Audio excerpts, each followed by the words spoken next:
এক গ্রামে একটা ছেলে ছিল, তার নাম হলো সূর্য।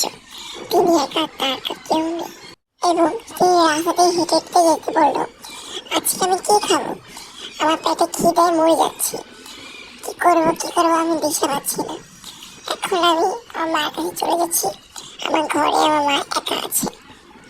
তিনি সেটা বলে নিজ নিজ ঘরে সুন্দর করে চলে গেল এবং যাওয়ার পরে দেখলো তার মা একা দাঁড়িয়ে রয়েছে মন খারাপ করে। তিনি বলল, মা তোমার কি হয়েছে? মা বলল, আজকে আমার অনেক খিদা লেগেছে, আমি আজকে কিছু খেতে পারিনি। বললো যে আমি তোমাকে এনে দিব। বললো যে এখন তুমি ঘুমাও। ছেলে বলল, মা আমি ঘুমাবো না তোমার কাছে, আমি তোমার সাহায্য করবো, তোমার খিদা মেটাবো। এবং মা বলে, তুমি ঘুমিয়ে পড়ো, না হয় তোমাকে পিঠা দেবো। সে বলে অ্যাডাম ঘুমিয়ে পড়লো, মানে সূর্য ঘুমিয়ে পড়লো।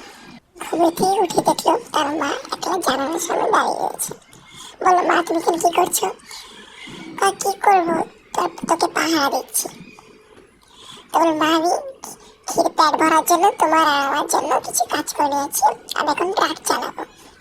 এবং সেটা বলতে বলতে তিনি তার ট্রাকের কাছে চলে গেলেন এবং বললো যে, ভাই আজকে আমি ট্রাক চালাবো, কোন জায়গায় ডেলিভারি দিতে হবে বলেন। এবং ড্রাইভারওয়ালা বললো, তোমার চাকরি আর নেই, তুমি এখন না খেয়ে মরো, আমি অন্যজনকে নিয়ে ফেলেছি। তিনি অ্যাডাম বসে বসে কাঁদতে কাঁদতে বলল, আমার কেউ নেই, আমার কেউ নেই, আমি কীভাবে পেট ভরবো আমার?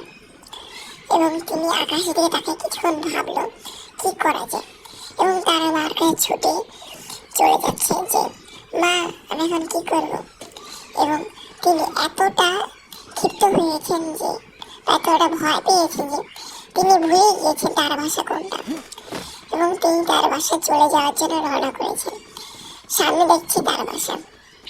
তিনি তার বাসার মধ্যে ঢুকলেন, তাও গেট দিয়ে। ঢোকার পর দেখলেন যে তার মা এবং তার সবার পরিবার কেউ নেই এবং তার মা একা জানলার সামনে দাঁড়িয়ে গেছে। মা বলে, কি হলো? ছেলে বললো যে, মা আমার চাকরি থেকে বের। আপনারা যদি নেক্সট পার্ট দেখতে চান কমেন্ট করে জানিয়ে। বাই।